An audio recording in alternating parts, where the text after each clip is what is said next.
Uh, gotta, get my La, la, la, la, la. recording voice on. Yeah. La, La la, la la, la la. Okay. la. Okay.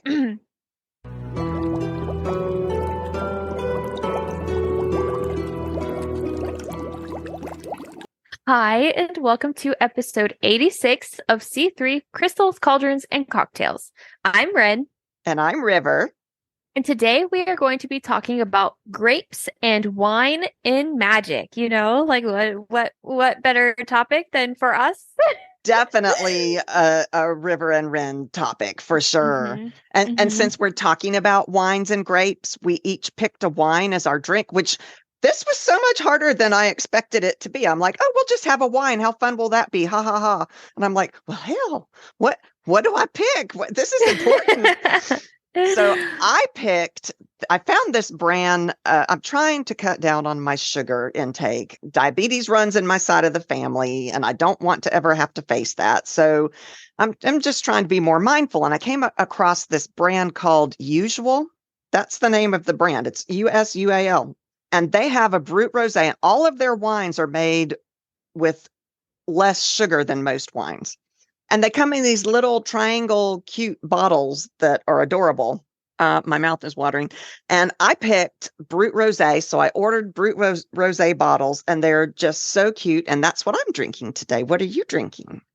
Well, we all know I love a sweet I wine. I can guess. I know what it is. I am drinking my Costco bottle of Moscato. hmm That My is pretty, definitely your thing right yeah, now. my pretty little flower bottle Costco Moscato. So we both So went for it's very good. wines that had cute little bottles. hmm That's so funny. Yeah, I mean, usually I go, don't judge a book by its cover. I do. Yeah, yeah. I do. Like, I do too. yeah, like I look at two bottles of wine and it's good marketing this way, Yes, because they exactly. make their bottle really pretty and then the other one, they might taste better, but the bottle's really pretty, so I'm gonna get this pretty hmm bottle. And then I drink it, I'm like, that was okay. And then it's vicious cycle because I'm like, but this one is a pretty The bottle and it makes me bottle. feel good. Yeah, this Usual, it actually opens with a beer opener. It's Oh, sealed with like a bottle top, bottle cap. It's huh. so cool. And it's still bubbly. It's got my bubbly that I love. So y'all should try it. Not that I'm representing them or anything. I just think they're really cool. And if you have a sugar issue, then this might be a wine that you can actually go to. It's the Usual brand, which is kind of clever in the name too. Yeah. Okay. So grapes and wine correspondences and magical properties. So first of hmm all, did you know that a grape is actually a berry? Yes. You did know that. I didn't know Yes. that. I absolutely I know a lot about well, I was going to say I know a lot about wine, but I really don't. I just drink it. I just drink it. Okay, so grapes are a feminine entity, and their element is water and earth, which makes sense because they're full of that juice and they come from the earth. They are correspond to the moon, and the deities, these are some of my favorite deities. Bacchus and Dionysus, which I believe one is Greek and one is Roman. We've talked about that before. The Greeks and Romans, not that they copied each other or anything, but had the same gods representing the same things by two different names. So Bacchus and Mhm. Dionysus, and then Hathor, Luna, and Selene. Selene, of course, is one of the goddesses of the moon. It is that grapes represent abundance. So plant a vine near your garden as a form of garden magic to attract abundance into your space and your life and for your crops. Fertility. Eat the fruit while you're visualizing a safe pregnancy to enhance fertility, if that's what you're looking for. Fertility doesn't have to just be getting pregnant. It can be fertility and creativity or fertility hmm and job opportunities or, there's all kinds of things that fertility can represent. So eat grapes and visualize whatever abundance and fertility you're thinking of. Plus, they're just fun. You can make and eat a peanut butter and jelly sandwich, and you can make it enchanted if you put your intent into it and feel like a kid again. Oh, I an mean, how enchanted peanut butter and jelly sandwich right? sounds so good right now. Doesn't it? Cut off those cut crusts and everything, just like when you And were a then kid. making the like little triangles. Yeah, little triangles. When I was a kid, my parents had these really cool cutouts, and like you can make it into a star, and you can make it into a Like a heart. cookie And cutter? yeah, but my Oh, favorite cool. one was a dinosaur. You lined it up and you made it look like a dinosaur, and I would always eat the head first. Oh, how funny. That is fun. I want to do that. Yeah, We should have a wine and peanut butter and jelly party where we make them. We'll have to find cookie cutters that and sounds cut so them good. out. That Oh does. It man, sounds peanut butter and lovely. jelly sounds so good. Oh my God. Enchant a chalice of wine with the energies of fun and have an amazing evening. I mean, a lot of magic, y'all, is just your intent and being aware in the moment and manifesting and putting forth that energy of I feel like we're a intent. broken record with I, that. I know, but it's just so many people are like, well, how do you know you're a witch? I'm like, it's it's all It's around you. How can you yeah, it's not like a feel it? It's just there. I And I mean, think, some you know, people for can't. but I think everybody can. And maybe I'm wrong, but I Maybe they're feel just not like, open to it. That's yeah, why. that's what they need to be open to it and think about it. And a lot of people, like my mom was one of the most no nonsense, common sense type people ever. She would never believe in magic. It's just not, you can't see it, you can't touch it, you can't feel it. And I'm What like, was her religion then? she really wasn't that religious. Her parents raised her the way she raised me, which was more um, do unto others what you would have done to you. So treat other people the golden rule, basically. Mm-hmm. Mm-hmm. And so she wasn't super religious. So that's not what's stopping her from feeling the magic. She just doesn't believe it. And so, of course, she's Mm-hmm. not going to feel it. She's not able to open her mind to those things. And I Mm-hmm. think if people just would, maybe some people just need drugs, do Oh, some mushrooms, man. Okay, we're not advocating for any of that, I promise. yeah, no. But I don't know. There's something blocking some people from being able to feel it. I don't know. Hmm. Maybe they Um, have like their own physical, like mental block, maybe like so. you know Maybe how they've I put up a do, but they don't know wall. how to put it down, Yeah. type of thing. And it could be something from trauma as a child that they saw a Yeah, ghost or a spirit or something and it scared them and they something. they put up this wall and never broke it down again. Mm-hmm. Could Mm-hmm. very well be. Grapes represent money. So add a wealth or prosperity sigil to a grape leaf from a vine and fold the leaf inward towards you 3 times. A lot of times we tell you when you're folding leaves, you fold them away from you. But this one, because you want the money to come to you, Mm-hmm. you fold it towards yourself 3 times and then you store the leaf in your wallet. You can also decorate your home or kitchen with grape leaves to attract money to your home. Mm-hmm. Grapes also stand for optimism. So anoint your third eye with grapeseed oil or, cut a grape in half and rub it on your forehead where your third eye is to brighten your outlook on life. Grapes can bring romance into your life. Enchant a bunch or of grapes or enchant a chalice of red wine or even juice. Grape juice is just as potent, even though it's not alcoholic. It's still the grape, I right? love grape juice. Hmm. So Grape you juice don't, is so good. for those of you who are listening that are like, I hate wine, I don't like wine. Grape juice, man, that works the same. Works the same Yeah, way. but but I hate alcohol, right? Yeah. I mean, I'll drink it, right? We have a whole podcast talking about alcohol, right? I have to at least like something. I like sweet alcohol. I like Yes. alcohol that doesn't taste like alcohol. Now, Yes. if you're like, I don't like wine, blah blah blah, and you drink alcohol, not like, oh, I don't drink alcohol, not Right. not that type of thing. You're just having the wrong wine. That's what I have heard too. My sister is a wine connoisseur now, and she loves red wine. And I was like, I do not like red wine. And she's like, you haven't had the right red wine yet. And the Mhm. same with Chardonnay. She's like, I'm like, I do not like Chardonnay. And she goes, have you tried unoaked Chardonnay? I'm like, what are you talking about? And I tried unoaked Chardonnay, and it is one of the best wines I've ever had. It's Mhm. apparently the oak I don't like. Mhm. Yeah, you're just So, not having the right wine. yeah, I think that's a true statement. Don't give up. Keep trying. Our inspirational spew. Don't give up. Keep trying. You'll find your You'll wine. find your wine. Oh, that should go on a t-shirt. You we should be oh gosh, actors for a wine commercial.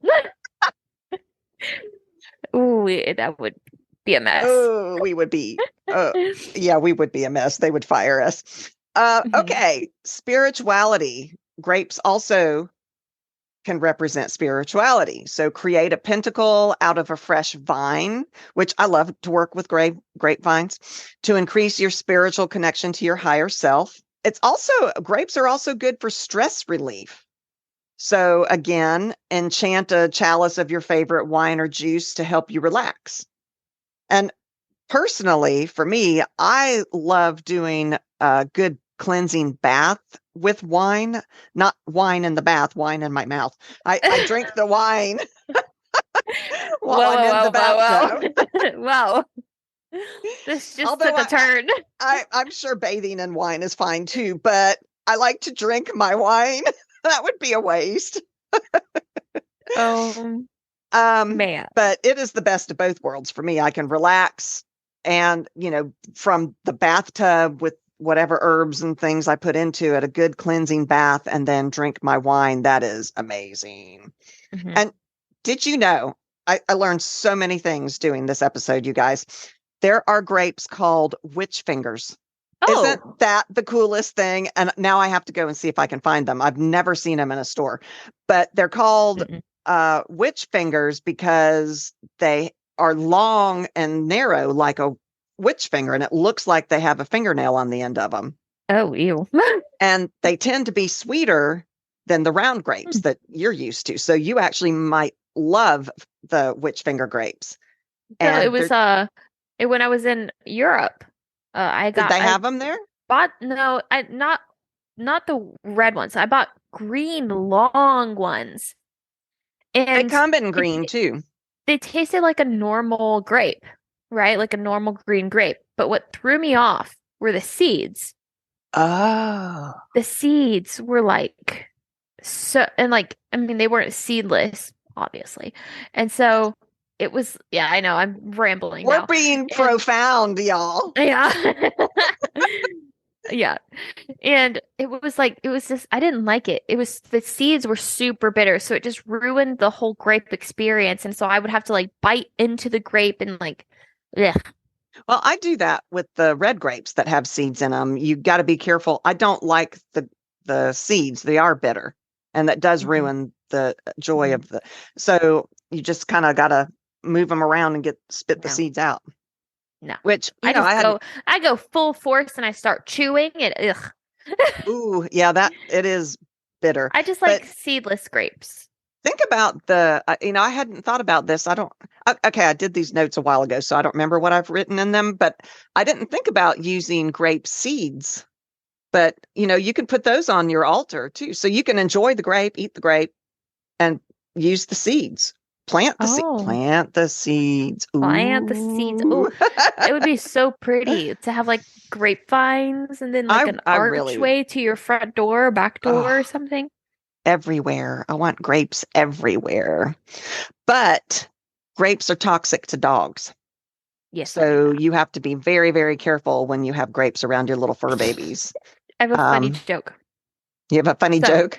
yeah, so grapes are toxic to dogs, but I told my husband, I said, because his parents, they had never really owned an animal before. They had a cat a long time ago, Mm-hmm. but they had never gotten a dog.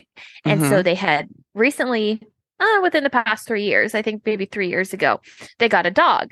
Mm-hmm. So I told him, I was like, make sure that, no chicken bones because the chicken bones Mm-hmm. can fracture and, get Mm-hmm. stuck in there and kill them. No grapes and no avocado. I think it's no avocado. and then like a couple other things, right? I was Right. like, you can't like no chocolate. That was one of them, obviously. And he was like, oh, okay. Like he just told his parents that and everything. No, they speak another language. Okay. Okay. And so I kind of understand a little bit of what they're saying. And so he spoke his language, like the language to his parents and everything. And I'm like, I'm trying to listen. I'm like, did he just say what I thought he just said? So he's over here explaining to his parents that chocolate is poisonous, avocados are poisonous, like the whole thing. And then when he Mm-hmm. gets to grapes, he says, dogs can't have grapes because they're choking hazards. And I was like, whoa, whoa, whoa, back up.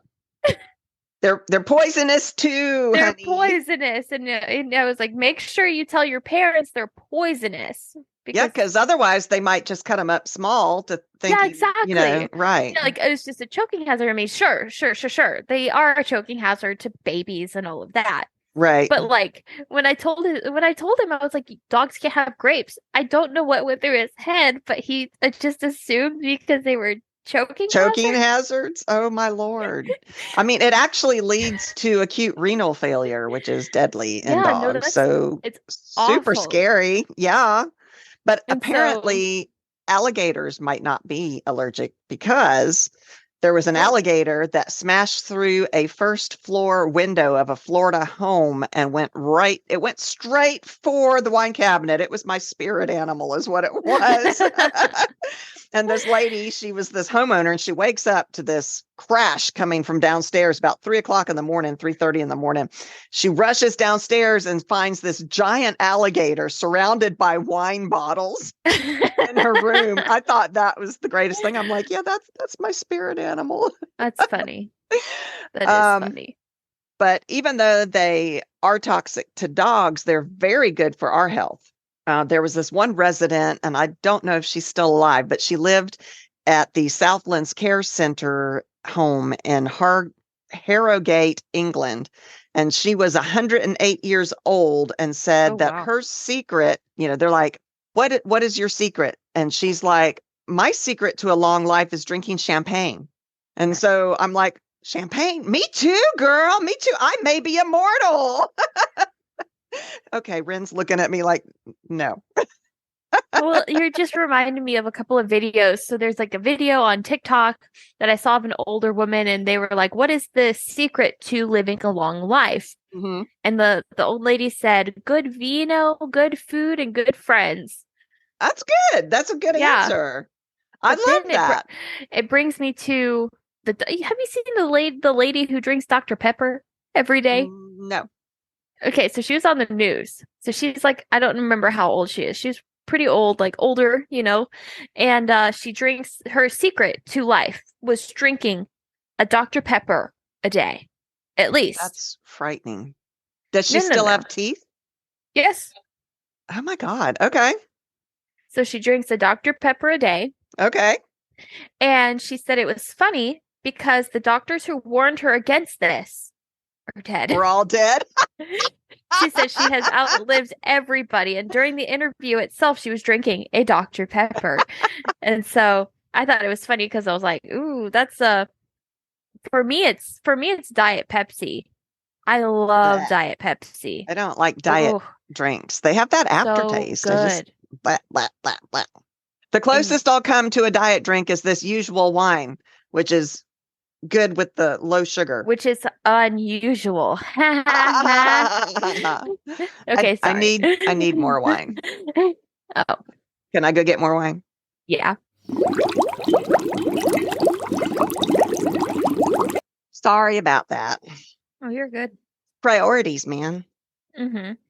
All right. So I came across this great article on the website, Moody Moons, and I use her a lot actually for all of our research on all of our different things. She's brilliant. So you need to check her out. But she came up with this article about pairing wines to the Sabbats.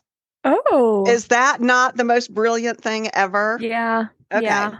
So first, she says Mabon. For Mabon, you should have Merlot. She said the rituals are home blessings, family ties, and binding.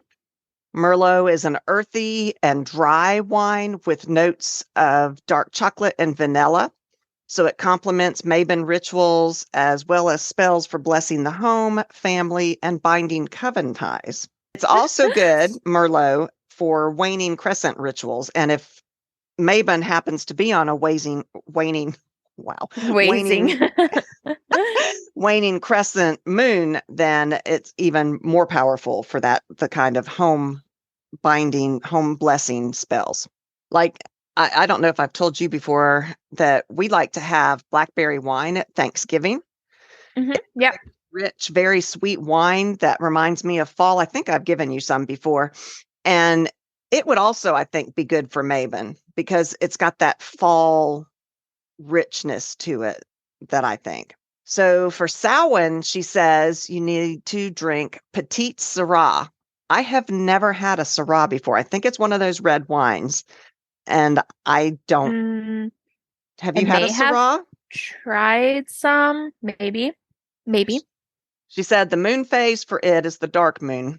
Rituals to use Petite Syrah is scrying, divination, communication with spirits. She says it has notes of deep plum and black pepper, and the dark, rich flavor of this wine complements the energy of Samhain and the dark moon. And she says this also pairs well for dream magic. So if you're going to be doing dream magic, then you might think about using Petite Syrah in your dream magic, which this article is just brilliant because it tells you what corresponds to what. And I think it's just great.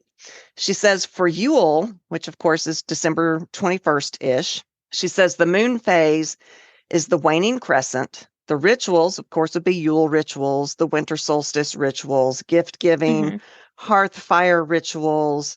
She said it's a time for togetherness, exchanging gifts and enjoyment, paying attention to the indoor fireplace. The abundant nature of this red calls perfectly to mind this Yuletide season. So that is the perfect, any red blend. And there are bunches of them out there. Choose one, choose a spicy one with notes of ginger, cinnamon, or plum, and then include that in your winter meals, kind of like I do with the blackberry wine at Thanksgiving. Imbolc, which is February 2nd, February 1st is around there. It varies a little bit by year because our calendar is not perfectly aligned to the planets. She says ice wine is the wine to use. And I was like, what the hell is ice wine? Yeah. I have what is ice never heard of it before. First, she said the moon phase for Imbolc and ice wine is the new moon, and the rituals are snow rituals. So use ice wine for snow rituals, white magic, and healing. Wait, what's the difference between dark moon and new moon? Oh God, I knew the answer to this.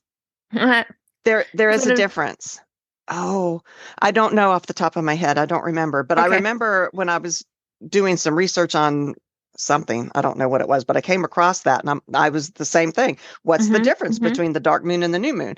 And there is a difference, but I can't remember what it is. Okay. Although regular wine drinkers, you might not like to drink sweet wines. Like to me, I don't go for sweet wines very often. Ice wine is apparently sweet, and it is apparently the perfect wine for Imbolc. So you, Wren, might like this. I probably would. Produced in cold climates. You harvest the grapes after you let the grapes sit on the plants until it gets really, really cold outside. Basically, usually when we're harvesting stuff, we're harvesting it in the fall before the frost comes and all of that. Ice wine, you wait until the grapes freeze on the vine. Oh. And then you harvest the frozen grapes and you press and mush them into a very concentrated mush. I don't know what it's called. A mush. Again, we're being very profound.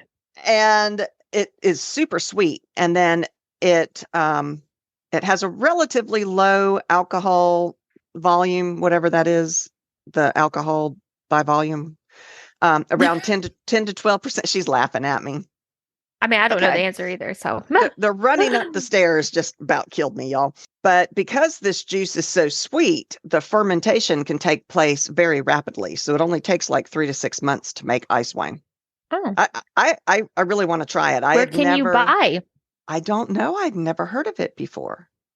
Because like you don't walk into like a Kroger and go, "Yep, I'm gonna buy some ice wine." Well, and in Georgia, there's no way it would ever be grown here. We rarely get down to 20 degrees. Oh no, no, no, no. Yeah, It has to be. rarely.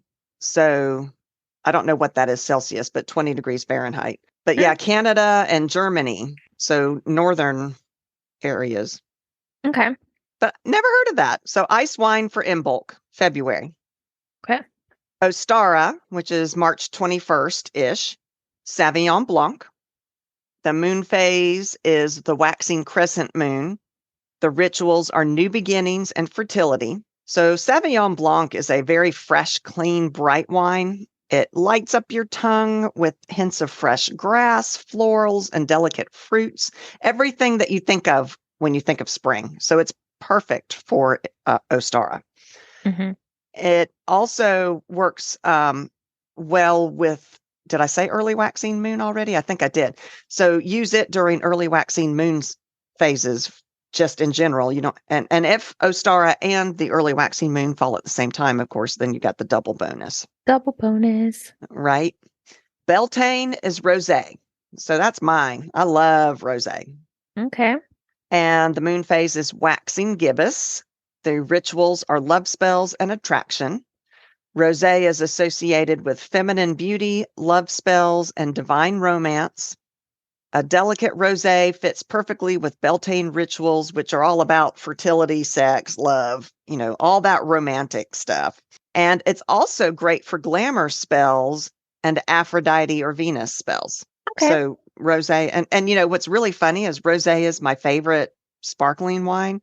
Hmm. And being a Libra, we're often associated with the love spells, the romance that always comes with the Libra sign, as well as Aphrodite/Venus. So I thought that was very Oh, funny. it's And then interesting. Letha or Midsummer, Champagne, Woo. June 21st-ish is Letha. And so it says this is the perfect time to use champagne. The moon phase is the full moon. Rituals include fairy magic, sun magic, and wishing spells. The joyful, effervescent flavor of champagne or sparkling wine instantly reminds you of all the things that are associated with midsummer. Even the bubbles call to mind an atmosphere teeming with fireflies and fairies, that it just conjures that in your mind. Hmm. And Moody Moon, she says that champagne is also good for wishing spells. Oh. Isn't that interesting? Hmm. Maybe like champagne is like the clear quartz of wine Oh, that's such a brilliant observation. because it's like like the basics. Hmm. Hmm. I like that.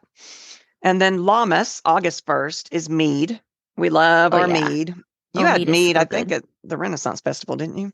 Hmm. Hmm. Is that all Well, you drank? I had a cider as well, Oh, a cider. Okay. an apple cider, like a Mm. alcoholic cider. I don't know how else to explain it. Which Again, that we're both also over puts me in. explaining. We really are. And you didn't even run up and down the stairs. Okay. The moon phase is the waning gibbous. The rituals are abundant spells. It's generally, mead has actually they argue over whether it can even be called a wine, but Oh, it's basically a honey wine. And so the purists who are like, wine has to be grapes and blah, blah, blah. It can't, honey can't be a quote, a wine. I think it's a wine. And mm, I think it could be wine. Like I think it's, so too. hmm, But maybe. anyway, this Hmm. is honey is the key ingredient, which of course makes it perfect for llamas. That's a rich part of harvest. Honey Hmm. used to help our ancestors survive horrible times, full of calories and that Hmm. sweet, Hmm. thick nutrition. The first of the harvest festivals, llamas, so the richest honey is usually harvested at that time. And then, because summer flowers are at their fullest, this is the time when you just really are into the richness of the abundance of the harvest. August. I mean, we're right smack in the middle of this is the best time to be alive, except for in Georgia where it's really super hot. So hot. Oh my God, it's hot here. Did you know, and this was something I came across when I was doing the wine research, that you know how people toast and they put up their wine glasses to toast each other? So toasts originally came about because when you would toast another glass, you would spill a little bit of your wine into each other's cup. And that was to ensure that nobody was being poisoned. It was a way to, to clarify that, hey, I'm not here to poison you. I'm sharing my drink with you. And I'm allowing you to share your drink with me. So we're all here in good faith type thing. So it was literally a wish for health. That's where the toasts came from. Isn't that funny? And I was yawning. Yeah, I like that. Okay. I like that a lot. Your favorite wine. Wow, your favorite wine is Moscato. What is your did favorite I say it wrong? Rhine? No, Oh, just like the mistake. I like Rhine wine. Rhine wine. I have a recipe for a champagne punch that uses Rhine wine, but that's not what I was trying to say. What is your next favorite wine after Moscato? Okay, so it's not sold here in the US. Oh, you like the European stuff. It was in Europe and it was homemade. It was homemade raspberry wine. Oh my God. And I love raspberries. That's my favorite fruit. And so it's my favorite fruit is raspberries and the bananas. I thought. So I wanted to clarify. My favorite fruit is raspberries. And it was funny because we were in the middle of literally nowhere. There's this family and we were eating, I guess, lunch with them. It was like middle afternoon. And they were like, do you want anything to drink? And I was just like, sure, water's fine. And they go, you don't want water. Yeah. Water they go in Europe down into their iffy. Own cellar. Like it was like their own little cellar. And they come out in this pitcher. Like it's like a pitcher. And what did they tap a keg down there or something? No, like they had filled it. I know, but where did they fill it from? Like, do they have it in kegs down there? I think in their cellar they had it in jars. Oh, neat. And so like they have like actual raspberries. Y'all, we're deteriorating. Okay, raspberries. Maybe we shouldn't have decided to drink on the wine episode. Okay. Raspberries, so there were chunks of fresh raspberries in it. I guess they had like fermented it over time. They also had this, they had a strawberry wine and a raspberry wine. Strawberry was very good, but again, raspberry is my favorite. And so they had poured it into a pitcher so it'd be easier to pour, I suppose. And it was amazing. It was absolutely amazing. 10 out of 10. Used to make wine himself. And he experimented. Really? Yeah, he's a scientist. So, I mean, after we got back, he didn't know. Yeah. But I mean, after we got back, I was like, I'm gonna make this. Like, I'm gonna make my own raspberry wine. You should. It takes so much. Like, it needs to be in like a dark space for like 2+ weeks, and like you have to shake it every day. It's like a whole thing. You don't even have that much space in your place to try to find a dark space to do that. I mean, could go in my closet, I suppose. But let's say something happens and it spills everywhere, and then now I have stuff all over my closet, So like, I guess when we get a house, maybe, that would be fun. That would be nice. And like, if I have like a cellar or something, I could, stockpile on foods and like jar foods that I grow in my backyard. For sure. And have my own wines and stuff downstairs as if the cellar is usually underground, so it is usually I'm just in the basement, whatever. She's already envisioning, y'all. She's manifesting. I love it. That is my favorite, like my second favorite wine.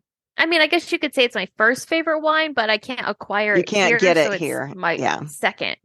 How cool is that? It's so good. I've tried to grow raspberries here. And our climate is just a little too warm my dad was able to grow raspberries up where he was from, and blackberries. So he made homemade blackberry wine and homemade raspberry wine, and I Hmm. was too little to be able to drink any. But Oh. how fun is that, though? Hmm. I would love to be able That's to so do much that. fun. That's gonna be me, like my children, and be like, "Can I have some?" No, you're too young. Well, my dad, there are stories of my dad having my sister, who's older than I am, do be the taster, and she wasn't of legal age Oh, yet, but he had her tasting the different, because depending on the amount of yeast you add and the amount of sugar you add, so he had her tasting yeah, all the yeah. different batches, and all of a sudden she would disappear because she'd be passed out somewhere. But how fun is that? Yeah, that's a Yeah, lot of fun. I really like the sparkling stuff, and I don't know how that is made, actually. One of the years that my family went to North Carolina, you've come with us a couple years. I don't know if this was one of the years that you came, but we went to a vineyard there in North Carolina. Was that one of the years you were with us? No. No, I've never been to a vineyard.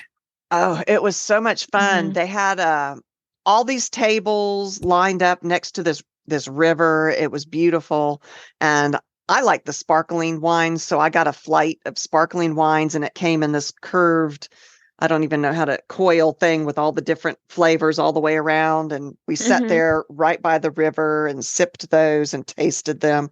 Lovely, very lovely. It sounds amazing. So grape folklore. You've got to know some history with the Wait, grapes. wait, wait. Grape folklore is great. It's grape. It's great. Sorry. So Dionysus, okay, so Dionysus must be the Greek one. Dionysus fell in love with this hot young satyr named Ampelos and pursued him with wild abandon. Unfortunately, Ampelos was very reckless and one day decided to go out and ride a wild bull, and the bull tossed him from his back and then gored him to death. And so the Oh, grieving Dionysus transformed his lover into the very first grapevine, and that's where oh, grapes come from okay. the love Dionysus had for this hot satyr. But okay, okay, moving on. Okay. In Jewish mysticism, there are references to grapes in the Torah. Some believe that it was actually a grape, not an apple, that Eve munched on in the Garden of Eden, leading to all the Oh, trouble. Isn't that funny? oh. So grapes See, may actually be the forbidden I'd fruit, rather eat a grape than an apple and have that be the forbidden fruit. Apples are right? nice, but it depends on the apple. I am not an apple fan. I like raw apples, but I don't like cooked apples in general. I don't like applesauce. I don't like apple. I mean, I'll eat an apple pie, but it's not my favorite. Apple cobbler. It's not, cooked apples are not my thing. I do like a good raw, crisp apple. When I was a little kid, we used to go up to some orchards in the mountains, and we would actually pick our own apples and eat them. And that is the best. And apple Oh. cider, I love apple cider, must say. Mm. Now I would say when I was in Europe, we went on it was a like a farm type of deal, and Hmm. they grew all of their own, vegetables and everything. Hmm. And I got to pick fresh blackberries and fresh apples, Oh, and they were gosh. very good. It Right? was very good. And then we would buy the fresh apple cider right there that they were making from their own apples. It was amazing. Oh, So the history of wine, which there's a lot of history. Humans have been drinkers from the beginning of time, I'm oh telling you. yeah. Oh yeah. So did you know there is a story that in 1360, this German dude, I can't pronounce his name, so I'm not even going to try, was offered a bottle of wine. He offered a bottle of wine grown from his vines in Berncastle Township to his friend, the Archbishop Bohemund. So the Archbishop was super ill, and he was in the ancient city of Trier. And, this friend of his brought him a bottle of wine from his own vineyard as a gesture. His friend was dying, and so he brought it to him. And the friend was so grateful of this thoughtful gesture, and he eagerly drank his friend's wine, assuming it was going to be one of his last earthly pleasures. And then the next day, he awoke from his deathbed, totally cured, gesturing to this bottle going, this is it. This wine cured me. And ever since then, this acre, it's an 8-acre vineyard in the middle of Mosel River wine region. And so it's forever been known since then as the Bernkasseler Doctor. Isn't that funny? Okay. It's interesting. I mean, what was wrong with him that he felt better the next day? Yeah. I mean, maybe the wine cured him. Okay. What if he felt ill? He felt gravely ill because he drank too much something else earlier, and then he drank wine the next day, and obviously it's the hair of the dog. The hair of the dog. Better. So therefore, that's why he felt better. Okay, let's not knock these poor people's claim to fame. No, okay. No. That's just an idea. So what's interesting is the Greeks gave winemaking a shot, and they just weren't the greatest winemakers, which is so funny to me because, olive oil and all of the Greek food and all of that, but they didn't do so well with wine. Apparently their wine was kind of thick and syrupy and the flavor wasn't great, but the Romans got into the act, and then that's when wine became a truly refined art. So, that's very funny. They learned how to, it's the science thing that you're talking about how much we lost during the whatever, the dark times. The dark ages. They knew how to, Romans knew how to do the proper cultivation, and they knew how to ferment it and how to store it so that it wouldn't kill you, and all of that. So yeah, it had to have taken so long to even come up with wine. Like that's just crazy. Well, actually, did you know that grapes have yeast on them? So there is actually when it would rot on the vine itself, it actually fermented itself and was kind of wine-like then, although I don't recommend you do that. But so it was actually, I don't think it was that hard of a step for people to go from, eating these grapes that had the yeast on them that were fermenting and getting drunk off them to going, we should make this into a drink. So yeah, it might not be as hard as you thought, but the cultivation of it to the art that it is today took years and years and years.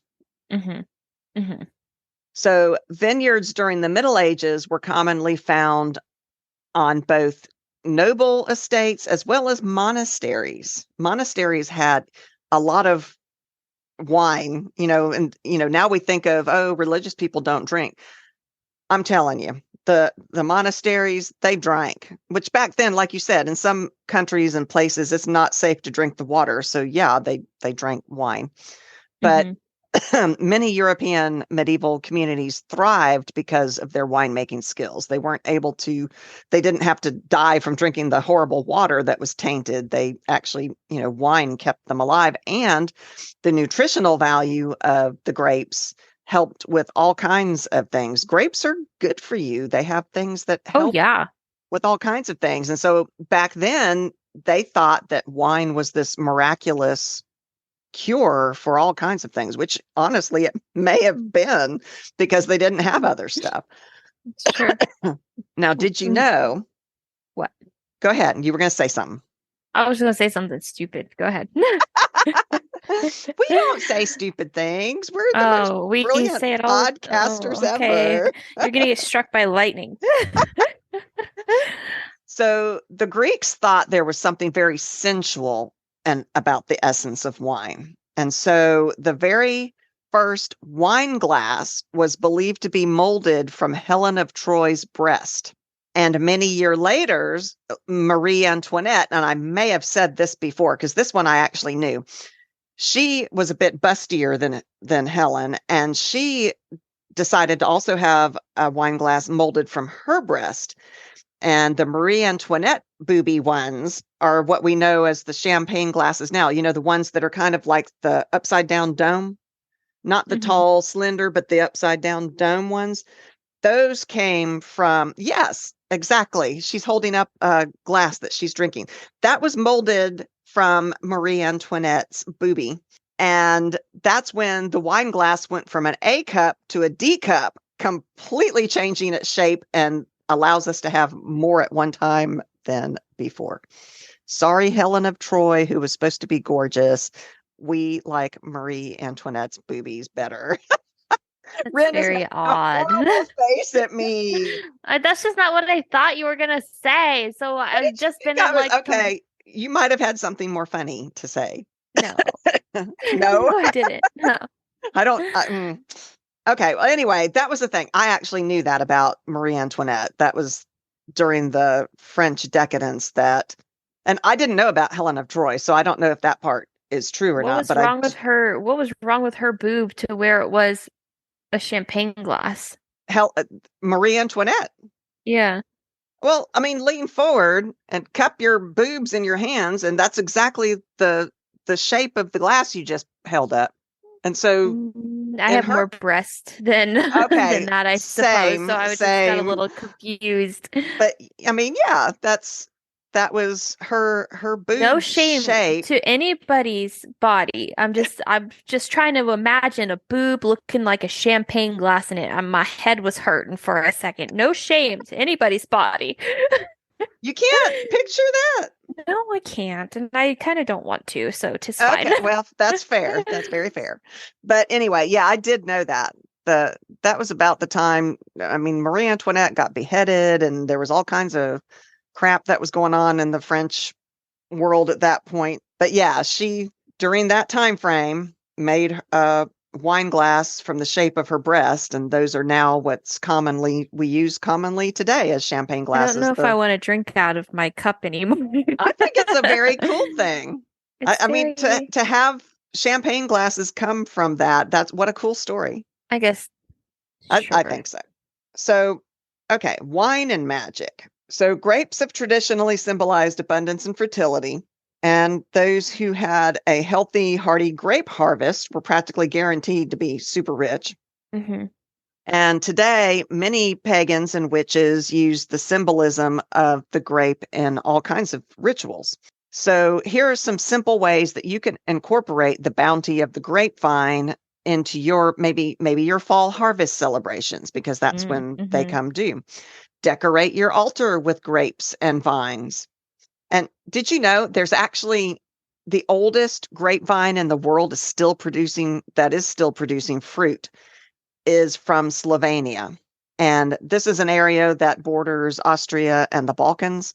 And for more than 400 years, this particular vine has withstood drought, flood, and wars and still produces grapes to this day. Wow, How cool it 400-year-old. that is very cool. I can't have a chive survive a week in my backyard. And this grapevine has been going for 400 years. Well, it's a good thing it didn't originate in your backyard then. You're not wrong. You're not wrong. And in America, the oldest vine is in North Carolina, which I thought was interesting because that's where I went to the winery that Oh, I went to.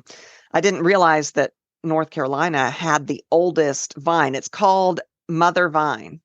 And it's also about 400 years old and still makes delicious fruit. It's a Scuppernong vine, which I bet you would like Scuppernong too. It's another sweet wine. Uppernog. And it said that it was probably planted by Croatian Native Americans or perhaps the lost colony of Roanoke, which maybe, but then that would have implied they brought it with them. And I just don't think they were that. And would it have survived the trip and all that? So I figure it's probably a native plant, Hmm. Hmm. but Hmm. it's still going strong after 400 years. Oh, that's good. But you That's can actually make, very good. I know, isn't that cool? I didn't, and in the United States, how cool is that? Because we're not that Hmm. old of a country. You can make a grapevine pentacle to hang on your wall, which grapevines are wonderful crafting tools. They are so, what is the word, pliable, that you can make all kinds of things out of grapevines. Hmm. Paint or stencil grapes on the walls of your kitchen or garden area. According to traditional folklore, this will make your crops bountiful. You can use grape leaves as an ingredient in a spell to bring abundance. You know, one of my favorite things is stuffed grape leaves. Didn't Oh, you? I'm not a big fan of eating grape leaves. Oh my gosh. There is stuffed grape leaves. I don't know what country, but my mom made them. And I had a cousin like third removed that was an old chick when I was a little kid. And She don't Such laugh at respect me. on her name. Love her. She's an ancestor. I love her. But she loved stuffed grape leaves. And so because of that, my mom would try to make stuffed grape leaves for her whenever she came to visit. And my mouth is watering. I love them. Hmm. So good. Made with rice and currants and wrapped in grape leaves. Excellent. So yeah, do that. Use that in your kitchen witchery for sure. Use grape leaves as a ingredient to bring abundance. Like this is another one of those folding things. You can take a grape leaf and fold it around a silver coin, tie it with a green string, and carry it in your pocket to bring you prosperity. You can plant grapes in pots on either side of your front door, which I actually would love to do. As the vines grow, you can train them to go up around your door frame, like you were Oh, I would talking love that. about. How cool is that? And I this think will that's so cool. ensure that abundance enters your home. And did you know one grapevine can produce 40 grape clusters? That's a Oh, wow. lot. Yeah, one vine. So you can get a decent amount of grapes just from this one vine, and they self-pollinate, which is so Oh, cool.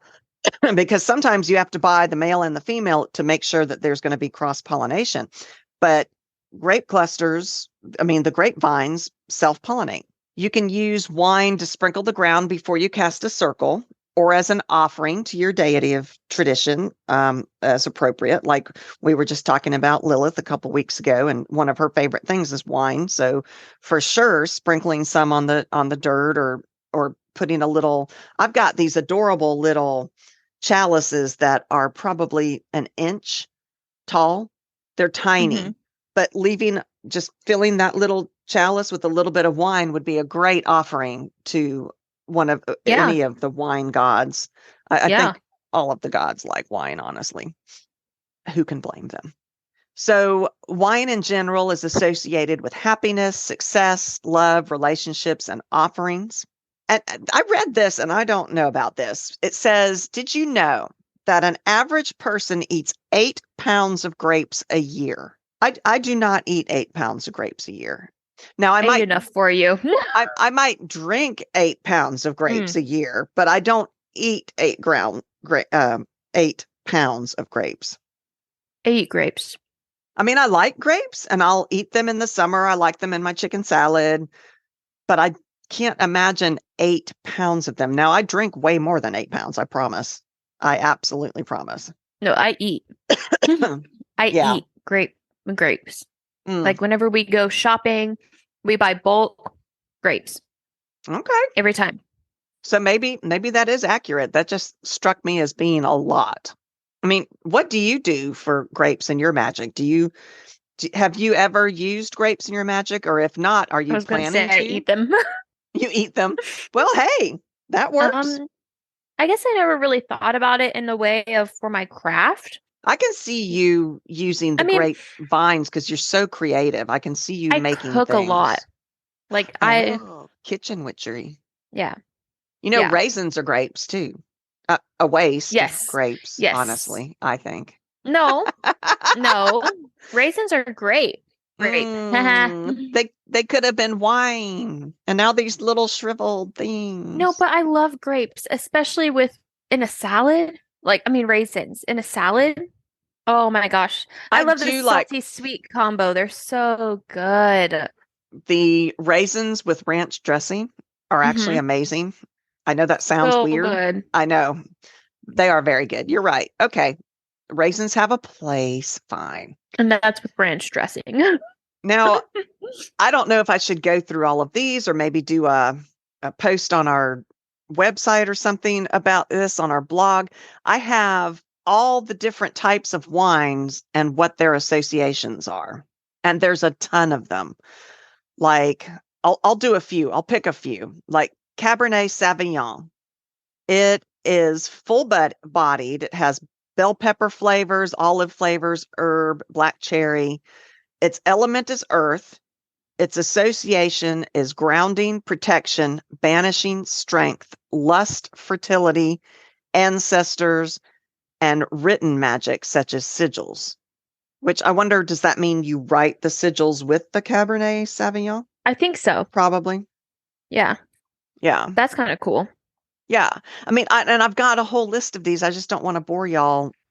I think we need, I think what we can do is pick a couple and Okay. then we'll put the rest on our Patreon. Okay. So like Merlot, everybody knows Merlot. Oh, yeah.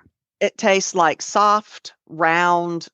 It says it tastes soft and round. I'm not quite sure how round tastes. No, but like Blackberry.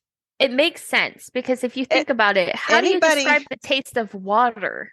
right? Anybody who Smooth. drinks wine understands these Yeah.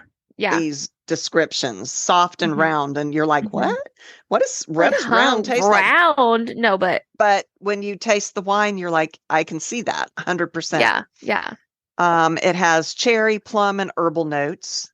Is the element for Merlot is water and fire, and the associations are unity, love, passion, self-care, protection, healing, prosperity, sexuality, sea witchcraft.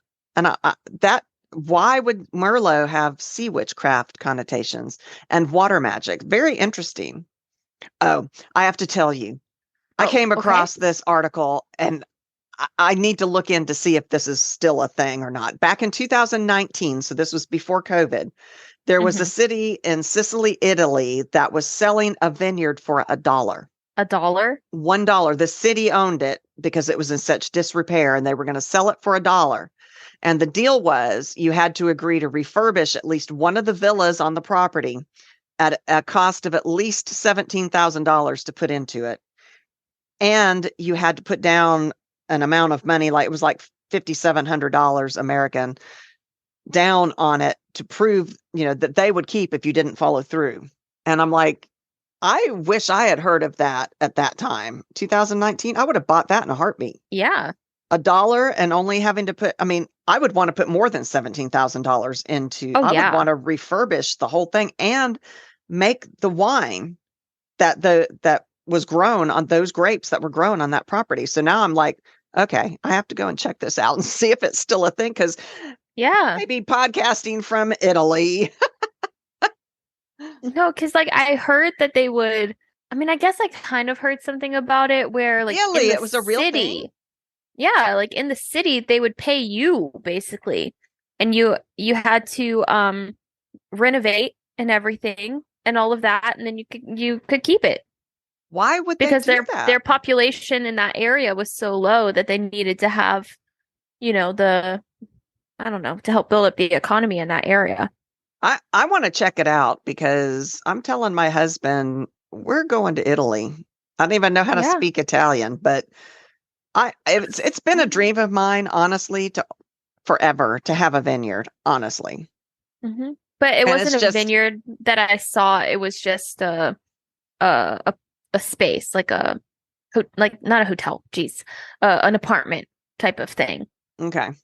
hmm Yeah, I probably wouldn't move for that, but for a vineyard that could produce grapes and make wine. I mean, I would love to go in the winemaking business. Do you know me? I would love that. You would drink out all of your merchandise. You're not wrong. I would drink all our profits. My husband would be going, "You're going back to the United States and I'm going to run the vineyard."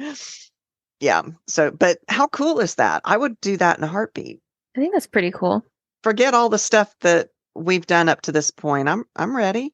Let's go. hmm hmm And to learn Italian, and it's a romantic, I guess part of it in my mind is that we romanticize these things, and who knows what it really is like over there. Yeah. I mean, yeah, nothing's really like that easy ever. But I would want to put that kind of money. I would love that. Anyway, that was just hmm the coolest hmm thing. I came across this article and I was like, when was this article? Is this now? And it was 2019. I'm like, oh God, that was pre-COVID. That was a long time ago. They Yeah.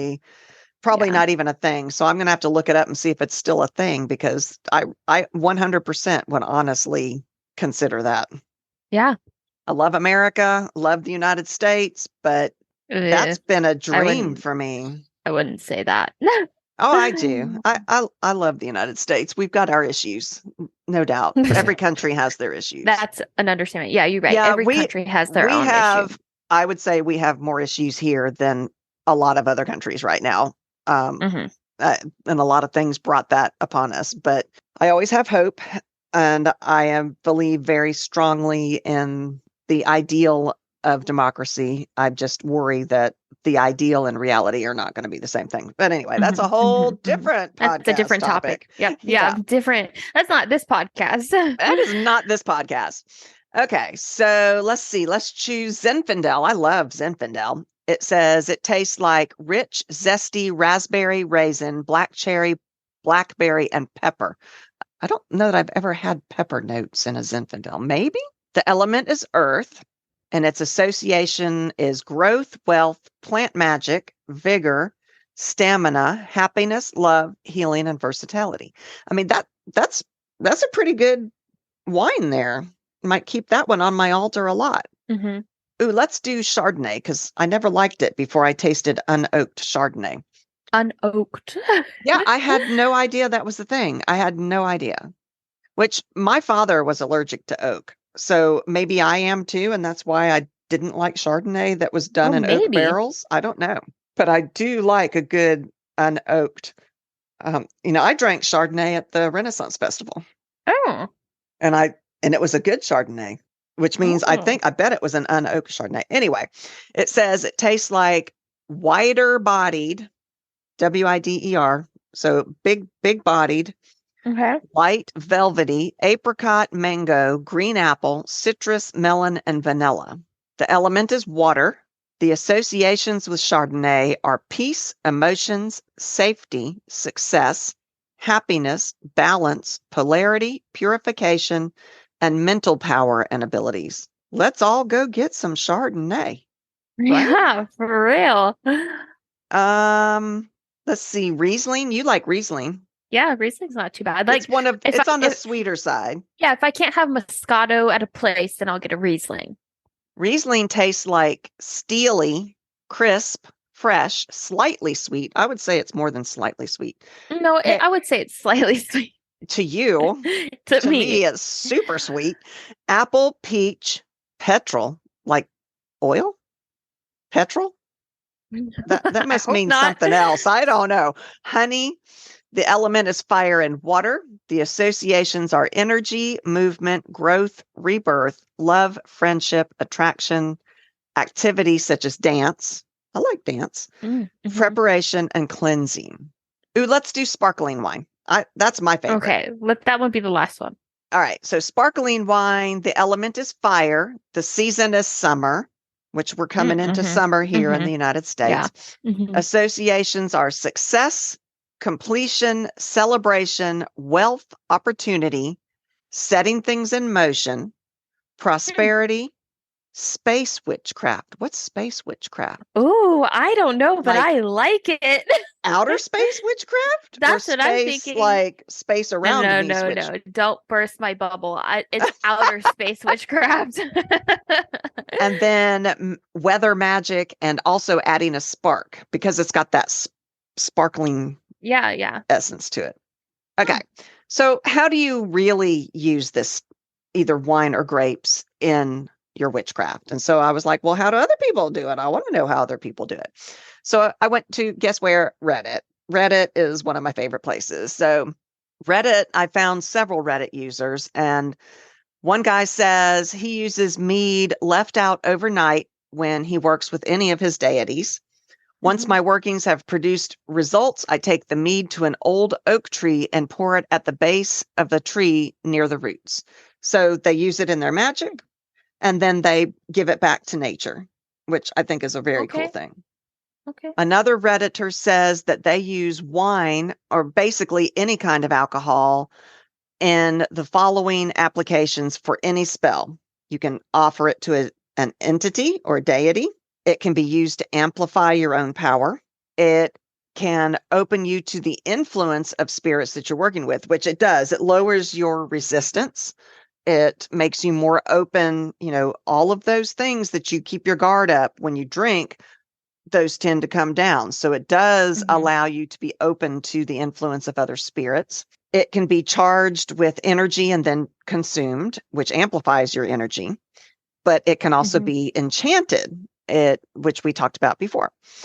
You can use it to add death energy to any working, which I thought was interesting.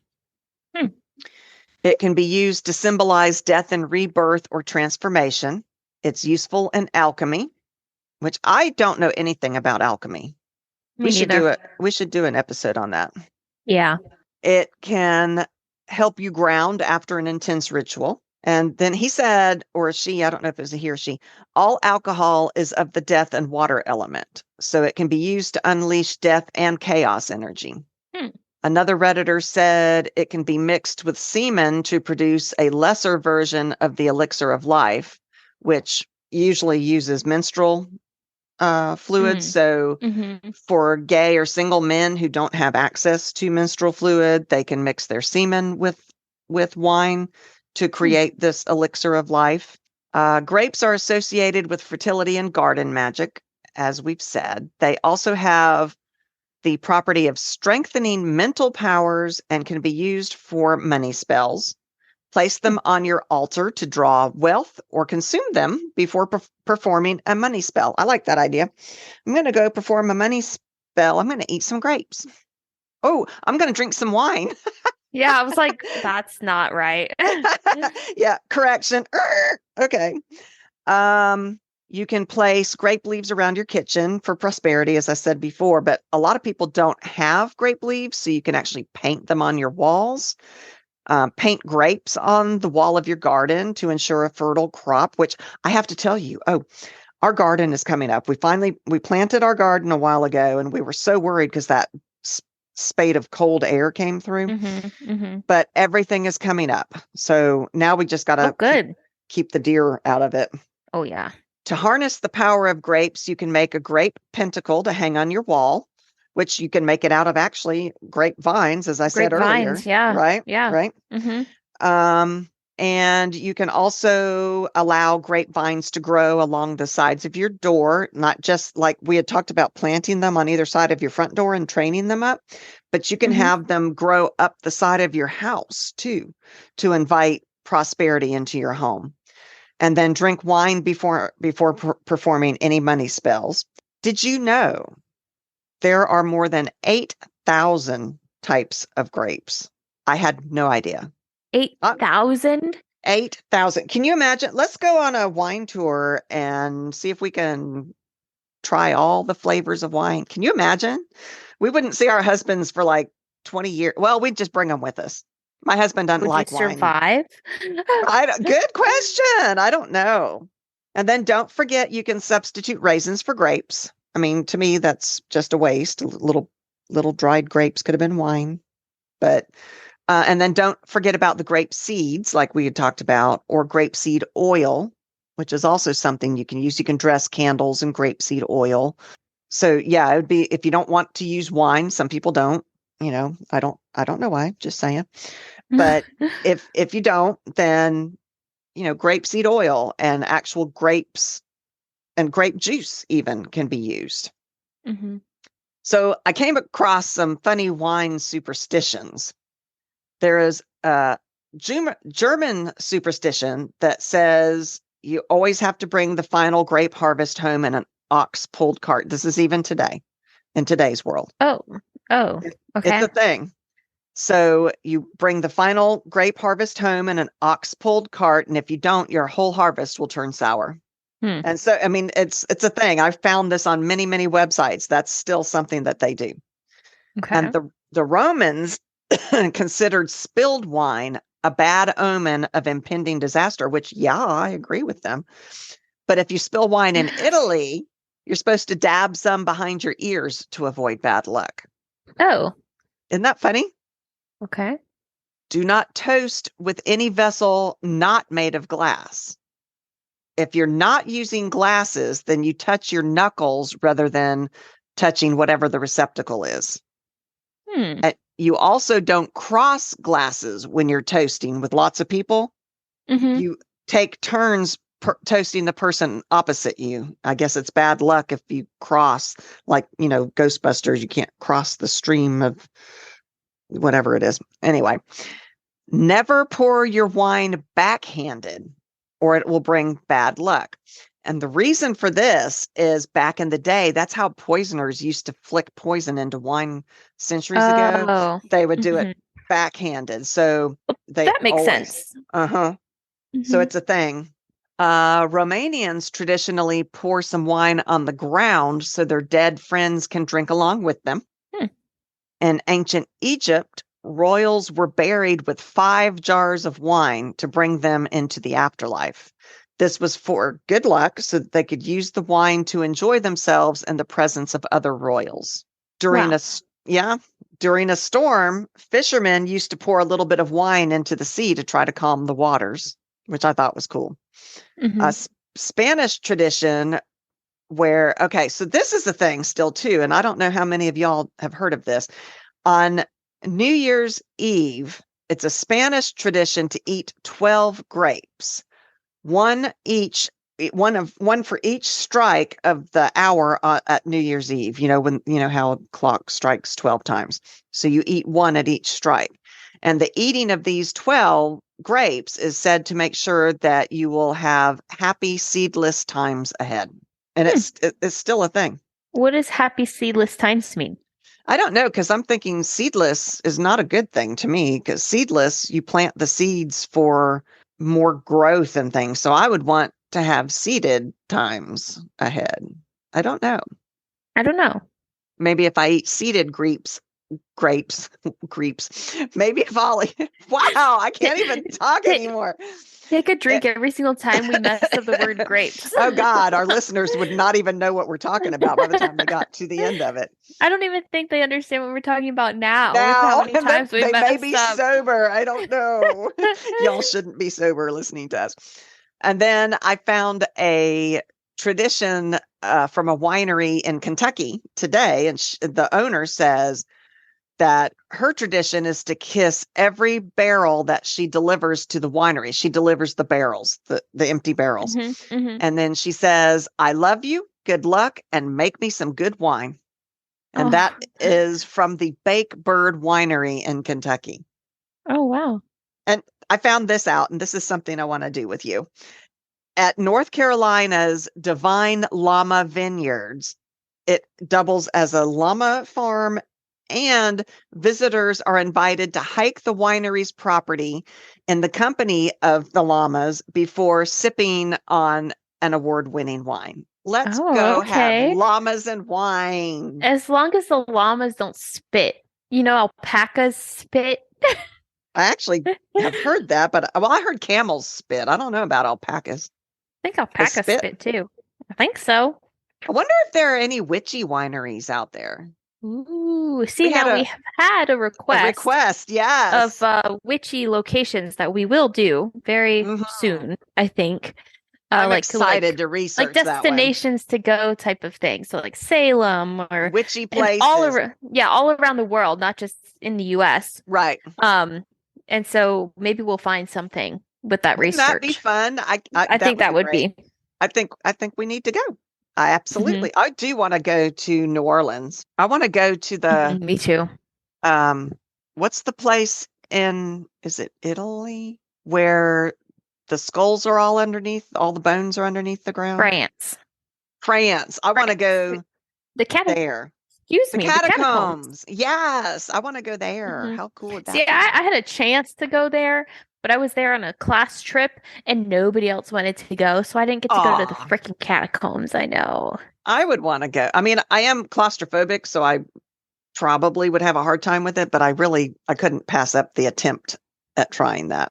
Hmm. Hmm. Anyway, that's all we have on grapes and wine for this particular episode. We hope I you feel like this enjoyed episode it. was everywhere. I know we went all over the place. Sorry, we were drinking Uh, wine. So see? hopefully you all were drinking wine too and went there with us. Thank you for listening. Be sure to check out our website at www.c3witchypodcast.com. It's got everything you might want to know. You can find everything you need there. Also, please consider writing a review for our podcast. That is one way to get the word out about us. Podcasting is a big thing, and if you can't get your name out there, then you It's super wither up hard. and die. Yeah. It's So super hard. Don't say it. Don't be so we dramatic. we don't I am dramatic. We don't want to wither up and die. So please leave us a review. And if you enjoy our show, please come support us either at Buzzsprout or Patreon. Your financial support can help keep us going. That would be wonderful. We'll be back. We'll be back. And until then, stay witchy. Ooh, that That one was was a sad. very weak woo. Ooh, woo.